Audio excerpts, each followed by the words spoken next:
Den atelier de artista rubiano Gilbert Senchi na Bogotá, Colômbia, tem também o busto de Tino Ruiz, polis que em paz descanse.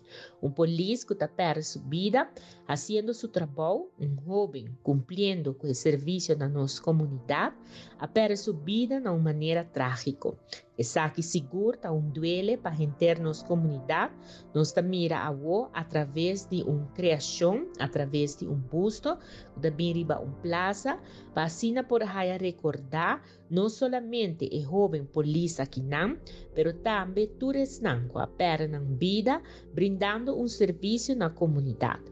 O serviço e obra está quedando hobby bonita, ainda falta alguns detalhes para saber por que da cá. Meu colega Rocco Chong brinda informação ribesaki. Mirando que a plaza está preparada para sina e ora inang e busto aqui também, por vai forma parte de lo qual está vira obra de arte público. Para sina e ora inang está acessível para tour.